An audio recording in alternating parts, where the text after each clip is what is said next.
Hey, welcome to this week's episode of the Open House Show. I'm your host, Jesse Meadow. This week we have a very good show for you. Some interesting revamping of the admissions processes, the way of thinking. We're going to be doing all of this through the DEI lens, diversity, equity, and inclusion. We have a great guest to talk about some of the initiatives that they've done in their school, Mrs. Rakiya Brown, Director of Enrollment Management at the Hillbrook School. Let's bring her on without further ado. Hey, Rakiya, how are you? I'm well. How are you? Fantastic. Can't complain. Got a little cold front that came into Florida, kind of teased us with spring. And so now I got to put a sweater on. It's a little chilly. Yeah, I'm in Northern California, so we have the chilly mornings, really warm afternoons, and then it's chilly again in the evenings. Excellent. All right. So, bringing our guest up to speed, we had the pre-show meeting. We were going to be initially talking about, rethinking the inquiries and parent questionnaires, and through discussion, I find out all of these different things that you guys have implemented, and it was all through a DEI lens. And it came about that this is the subject. I mean, this is a great thing that you guys have done over there. And, I want to talk about it. I want to make sure others know about it so that they can implement it in their school, or, maybe change up some things on how they do things. I think it's going to be a great conversation. So I'm excited to talk about it. Before that, let's get the audience to know you a little bit. Tell us a little bit about your journey in admissions, how you ended up at the Hillbrook School, and what kind of excites you about what you're doing now. Yeah, so I come from a family of educators. My grandmother, I'm from Baltimore originally, and so she still works in the Baltimore City public school system. And so I've always seen educators all my life. After graduating from college, I didn't know what I wanted to do with my life, and I was like, maybe I wanted to work in schools. So I started working in independent schools right out of college. So I taught in pre-K classrooms. I taught kindergarten at a pre-K 12 all boys school, and then I got to a point where I was like wanting more. Kindergarten was a main entry point at the school I worked at in Baltimore. And so I did a lot of work with the admissions office, whether it was speaking out at admissions events, helping with kindergarten admissions testing, chatting with prospective parents. And I really loved that work because I loved meeting new people. So I wanted to do that kind of more full time. My husband and I we wanted to move to California. We don't have kids. We were like, this is the time. And so we just kind of started applying to schools in California, hoping for the best.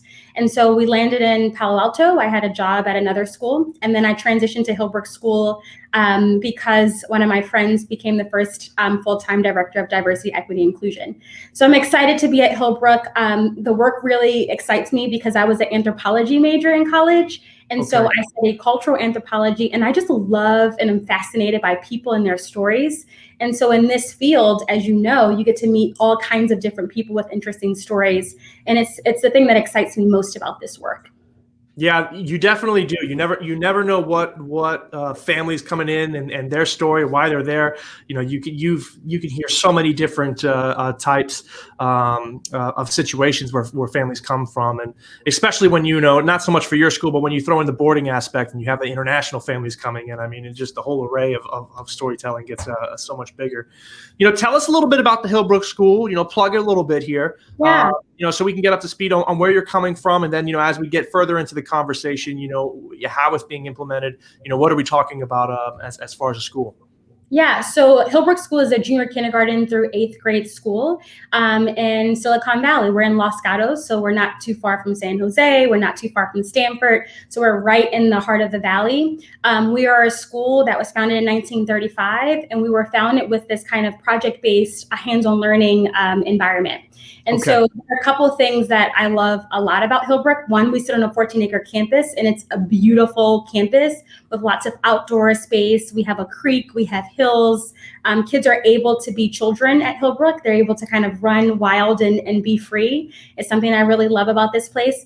But we're also a place, I always think of it in kind of 3 different buckets. We're a place that's really intellectually rigorous. And so our approach to teaching and learning is really about the kid and placing kind of student choice and engagement at the center of the experience.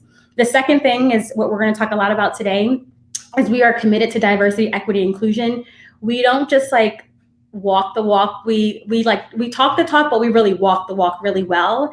It's, you can see it, like we live it in our mission and values. Every decision that we make is through a DEI lens.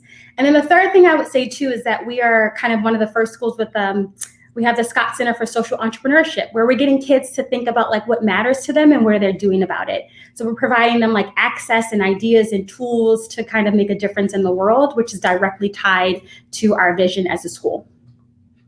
Well, that sounds excellent. I mean, especially that entrepreneurship, you know, there's so many times where kids, you know, even myself back when I was in high school, you know, like you have these ideas, or even when you're younger, but you know, there's no realistic way for you to implement them. You have, unless you have guidance from home, you know, how are you really going to figure out how to really make this dream of yours actionable? Yes. So adding that layer to your program, that's great. That's great.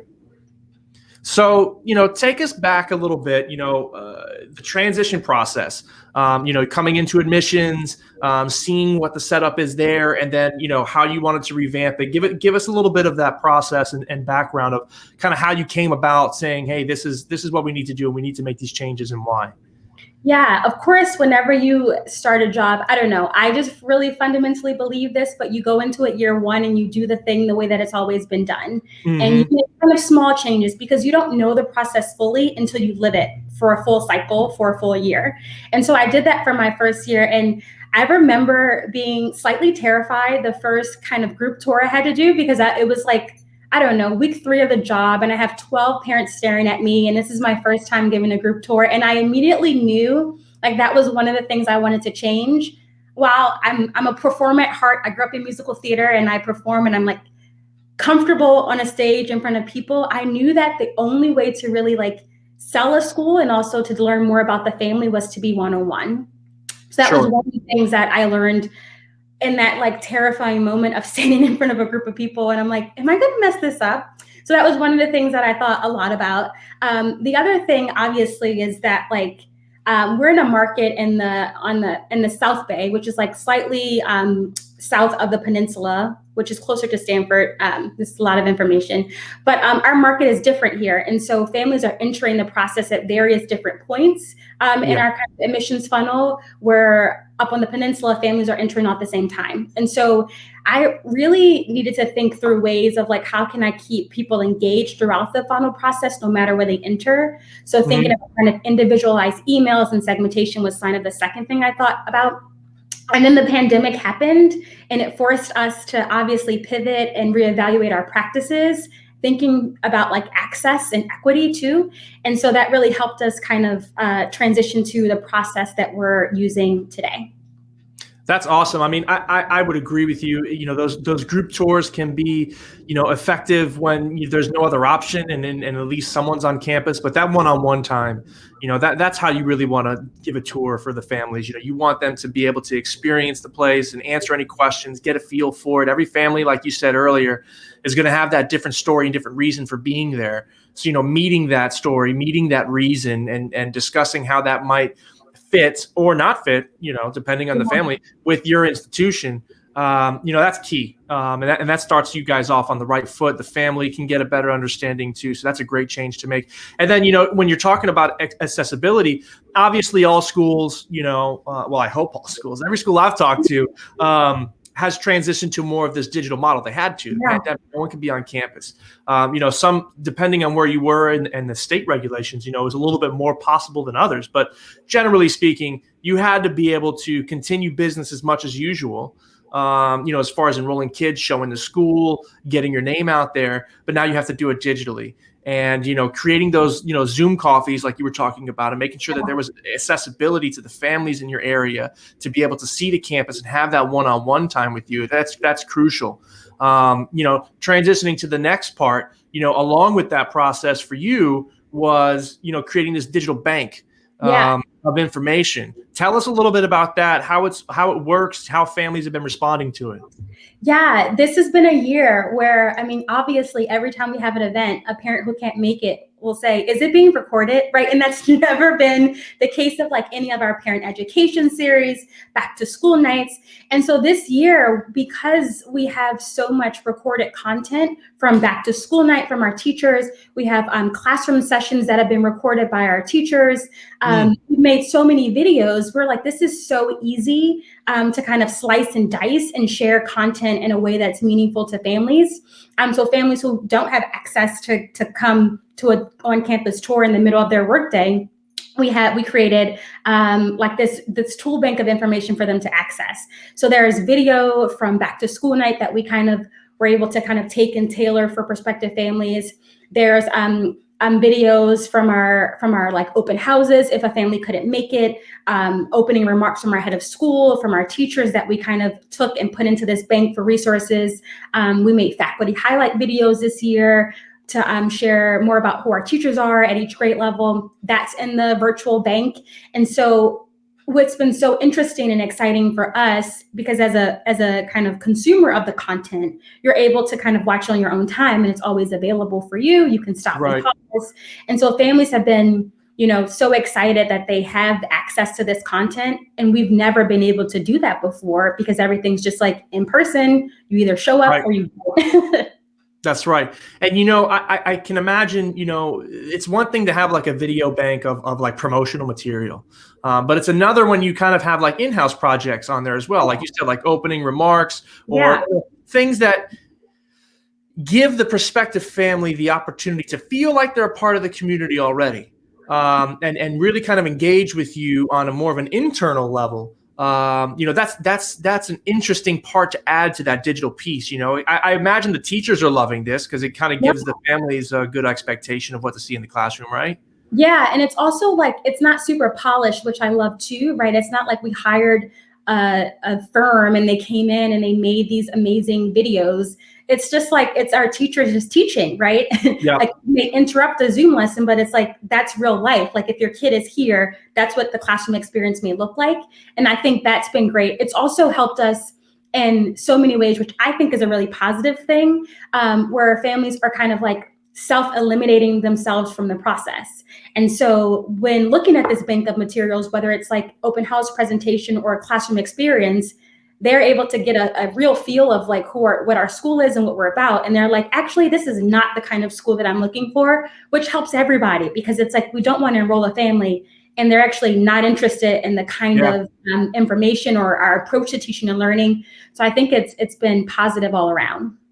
Well, the brilliant thing and the amazing, impactful thing that independent schools have, among many, is their individual mission statements. What is their purpose and what are they trying to instill within their community, and that can vary depending on what the situation is and where you are and the reasons behind that. And sometimes it's not right for the family. And you're right. You're gonna deal with that one way or another if they end up coming. So you got to find that balance of meeting budget, but also having the right culture and the right students that are there as well. I mean, that's the constant admissions journey every enrollment season. But I think that it does give them a great insight. And on two fronts off the top of my head, you figured the stealth applicant is there. It's only going to grow. My generation, our generation is we're on the phone. I'm going to do my research. 80% of that sales process is done before I even contact you. Now you're giving me material that will give me a better understanding of what I'm researching. And then, on the other end, it's a good answer for shadow days. A lot of schools have, kids where they can come in and shadow through the day so they can understand what classes are like. Obviously, that's almost impossible in some areas because of the pandemic and the mitigation that you're going to have to do as a school. Well, here's your answer. You know what I mean? You can have some of these digital banks where they can understand what a science class is like. They can understand what it's going to be like in an English environment. So it kind of helps in so many different ways to have something like this where you can have some raw material, promotional stuff too, but a real feel for what's going on in the school on a day-to-day basis. Yep. Yeah. So part of that process, I imagine, I know we talked about how you can narrowly, get specific interests out, especially with this video log now. You can, if they have a science interest, or if they have a, athletic interest of some sort, we can create and tailor some information that goes out to that family. And obviously that starts with the inquiry form. So I know there was a lot of changes that, you've done with the inquiry form. With the digital database that was able to do it. But tell us a little bit about, some of the questionnaires that you changed and the thinking behind that, and how that's really been benefiting you in your enrollment season. Yeah, so our inquiry form used to have at the bottom of it just kind of a short answer box where families could write in what they were interested in learning more about. 9 times out of 10, parents would leave it blank because it's really, you want your inquiry form to be like as easy as possible. And so they will leave it blank because get to the inquiry form and they're like, I don't know. I'm just like, I'm going to submit an inquiry. They're going to give me what I need. So what we did was we created a series of check boxes where parents can check however many things that they're interested in. And we made it specific to our school community. So diversity, equity, inclusion was a box, social and emotional learning, hands-on project-based learning, ed tech and the student experience, parent education events. And so parents could kind of check which one of those things that they're interested in. And from there, we were able to segment our inquiry emails so that families were getting actually the information that was like most interesting to them. And even when parents didn't check like diversity, equity, inclusion, we still would send them that email because I'm like, you didn't check it, but trust me, you want to know what we're doing as a school. So that was one of the things we did for all inquiries, whether or not they checked that box. And so that was able to give us more information. Once a family fills out an inquiry form, we're able to segment in time and send the kind of specific emails. And then when they come in for a one-on-one tour, you're able to speak to exactly what they want to know. And with this hands-on learning, you're going to show them 5,000 examples of what hands-on learning looks at Hillbrook. Or if it's the Ed Parent Education Series, you're going to have examples of these are the educational parent events that we've had for our families over the past year and a half, right? And so you're able to be very specific in your tour with what families want to know and care most about, right? It's kind of like philanthropy work. You got to figure out what people care about, and then you got to figure out how to get them to give you money with what they care about. It's the same thing with admissions. And so that was in terms of inquiry form, how we shifted that. And it's helped us a lot this year, like really get to the core of what parents want to know more about. Well, both yourself and the parents, they're busy. Time is valuable. So, when they come for a tour, like, yeah, it's great. I want to see everything in the school. But if I have a specific interest, like, let's highlight that. You know what I mean? Obviously, you're not going to let a family go from a tour or from some form of communication without giving them the overall view of the school. But you can highlight and you can really focus in on what their interests are, by redoing it. The one thing that I liked a lot, and this is kind of going to trickle into the application part, is that the changes that you made, while yes, it makes it specific for an interest and it makes it easier for you to segment, your families and approach them in those manners, but it's ideological. These are philosophical kind of ideals that you're talking about, and how the families feel about that. It really gives them the expectation up front of who you guys are and what to expect. But on the other end, what are they to you? Like, how is this family going to fit in here based off these answers? This tells me a lot. So, was there just, how did you come about with, was even the inquiry questions part of that DEI lens? So we didn't have any questions on our inquiry form, just check boxes to make it as easy as possible. But that really, for a family who, for example, didn't check the DEI box, like, why didn't they check that? Is this like not important to them? Or do they know a lot about DEI in their own world or in the work that they do in their job, right? And so that gave us a little bit of information, but kind of the questions that we asked that were specific DEI questions came once a family submitted a formal application to our school. Excellent. Okay, so let's talk about that. Those changes in the application. what kind of thinking went into that? Did you come up with that on yourself? Did you pool in different persons around the school? Like, how did we revamp that? And what was the goal in revamping those questions on that application? Yeah, our questions, first we separate it from the application itself. So our application form used to have kind of all the basic information that you would put in, the grade you're applying to, where you live, all of that. And then our short answer questions were tied to that application. So before you could even submit an application to our school, whether or not you knew anything about it, you had to fill out your kind of basic information and answer the short answer questions before you pay the fee. So I was like, that doesn't sound great to me, because some people might just want to apply and then have a little bit more time to think through how they want to respond to those questions. So we took out the short answer questions from the kind of application form and then made it like a step as part of completing the application process. Because there were many families who would want to tour at first or come for a virtual coffee and learn more about the school before really answering those questions, in particular if they were serious about attending Hillbrook. Right. And so that was one step. We like separated the questions from kind of the like basic form. And then when looking at the questions, I found when I did this project last summer where I was building kind of family personas, thinking through the marketing lens. And you would look at the data and I was like, I don't know anything about these families. They answer these questions and I still like don't know anything about them. All I know is why they want to attend Hillbrook and like, what do they do? What do their kids do for extracurricular activities? Like there was no information.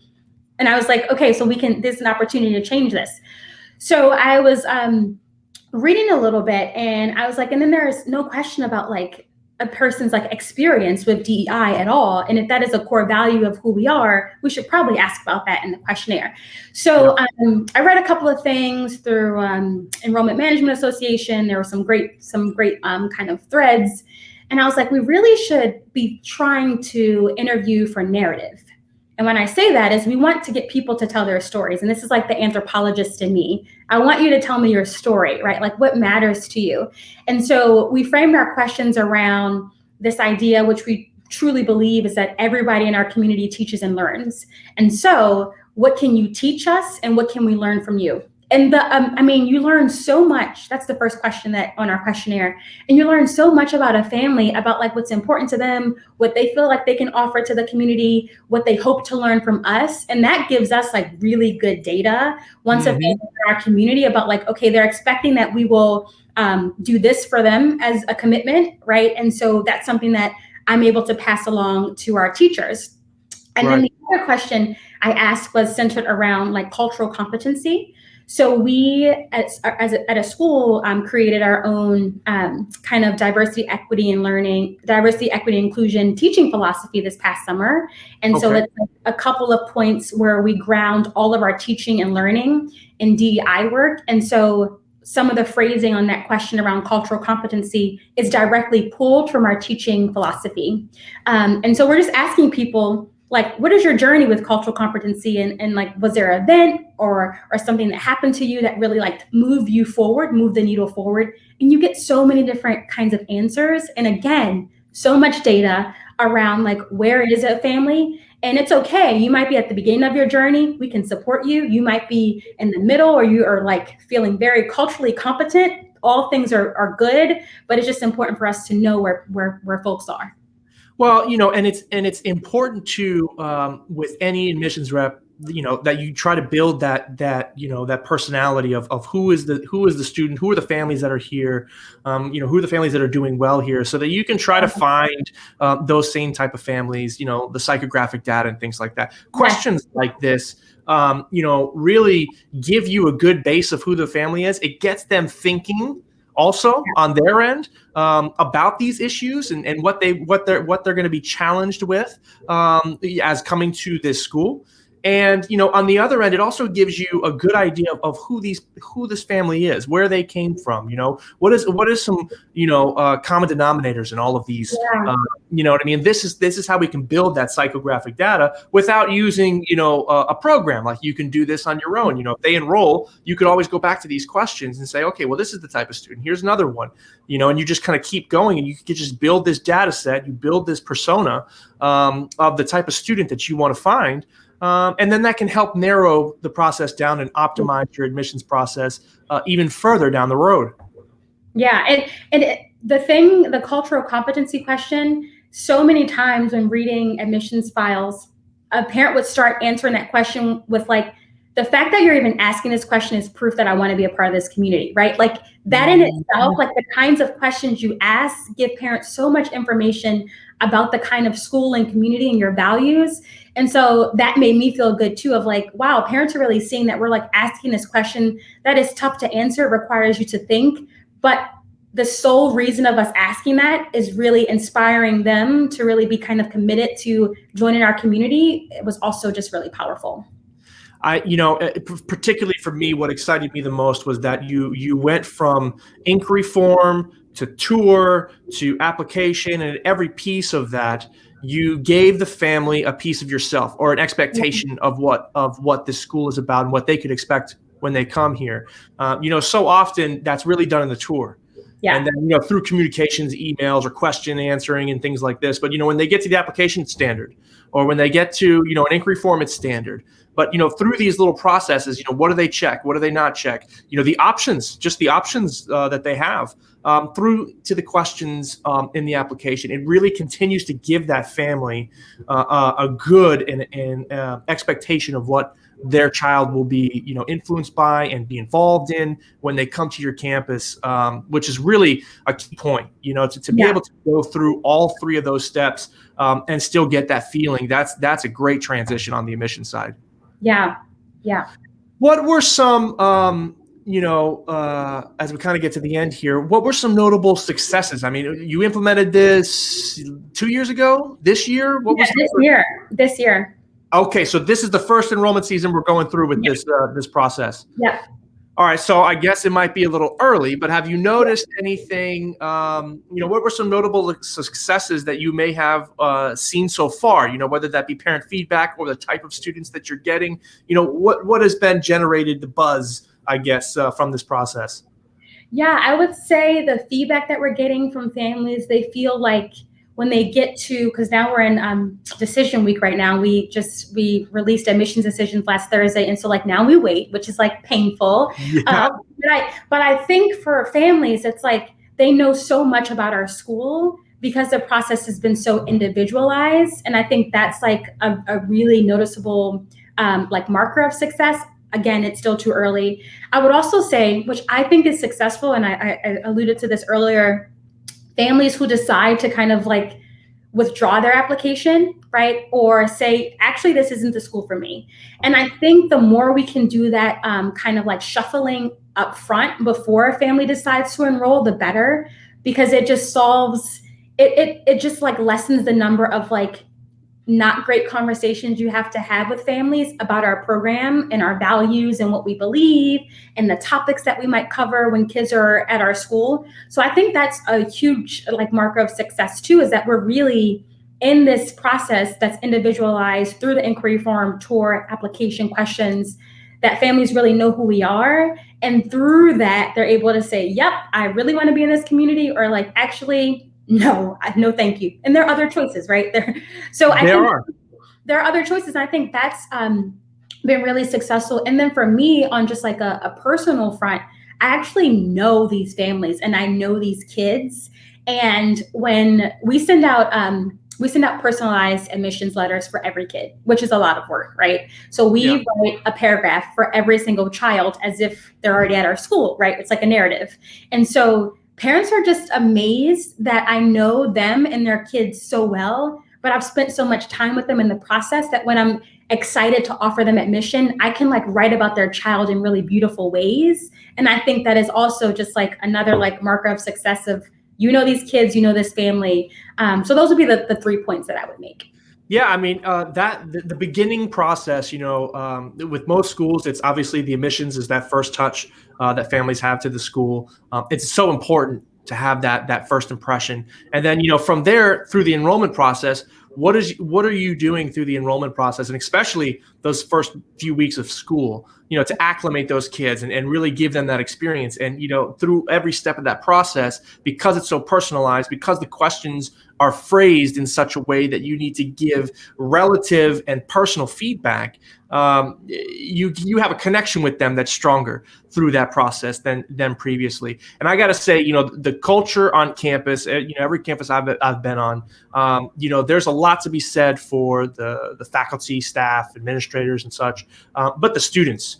I mean, the students make up that culture. When you have a student body that is bought in, and just the problems you have are normal adolescent problems, not so much philosophically with the school. I mean, that campus can really grow, and all of the individuals in it with each other through that same mission statement. And sometimes, like you said, there's more options, but you don't have to choose that. And sometimes schools aren't right for you. And sometimes schools are the most perfect school that you could ever imagine. And you're so lucky to be a part of it. So, weeding out, I could agree with you. That's definitely a part of success, is being able to make sure that culture stays intact in the school. Yep. Awesome. So, I'm trying to think of some follow-ups, but I think we've covered a lot here. I guess you've had some good successes. I'd love to hear, and I definitely want to give an update, maybe next fall on how things are going, and how this enrollment season created the functioning that you guys have right now, and the student body that's going to be there next year. But with this train of thought, are we going to be expanding this? I mean, this is a real big mission, a values thing for your school. Are we expanding this type of thinking, this type of revamping questionnaires and such into other departments, or are we focusing it more on the admission side? Yeah, it's now become like in everything that we do, which is really exciting. So we created an inclusivity statement in 2015. And then this past summer, with our full-time DEI director, they created a teaching philosophy. Mm-hmm. We have these questions in the admissions process that we're asking, because we're like the first screeners, right, of welcoming families.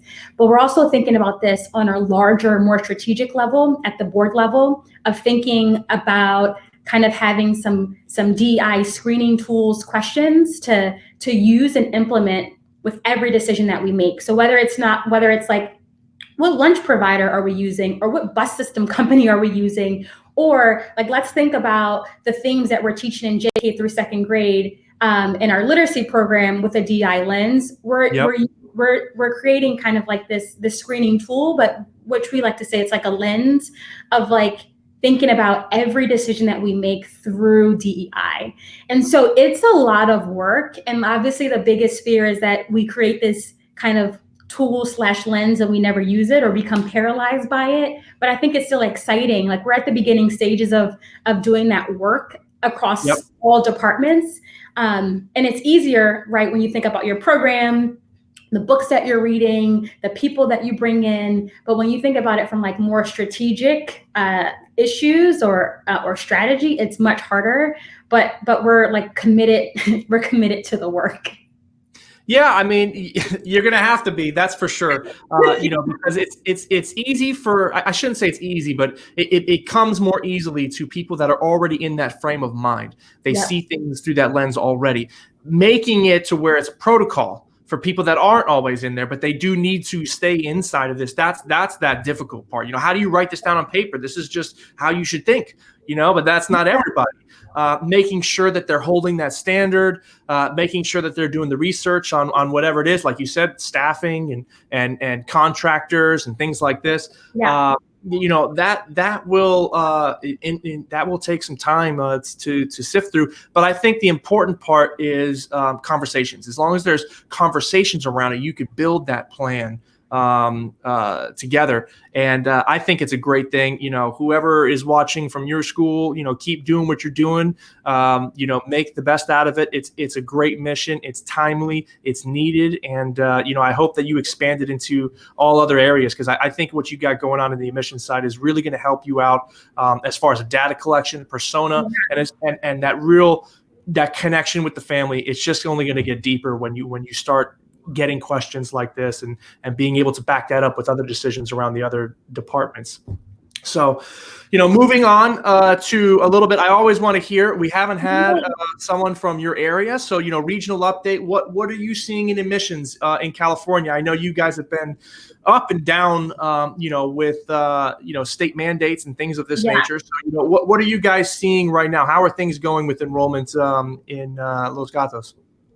Yeah, so it's been, I mean, as you can imagine, once the administration came back to campus in June, right? So we went into shelter in place, and then in June we came back to campus when kids weren't here. It just I felt like it was a new admission season, because so many families from public schools were like interested in the private school education, and they never would have been, because we're in an area with really good school systems and really great schools. And That's so at Hillbrook in particular, the amount of inquiries and interest from public school families just like skyrocketed, like huge uptick.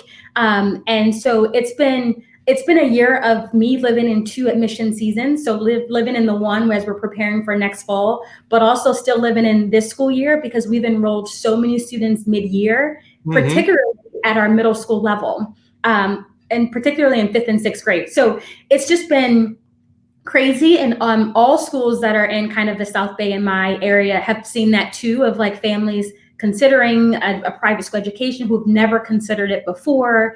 And so it's been exciting for us, because public schools it's our biggest competition. And so how do you get families who have made the decision to buy a really expensive house in like a really nice neighborhood because of the schools, to consider paying more money for a private school education? But it's exciting because we've been trying to tap into that public school market for so many years, and we finally feel like we're in it. So the biggest challenge now is like, how do we keep that momentum going?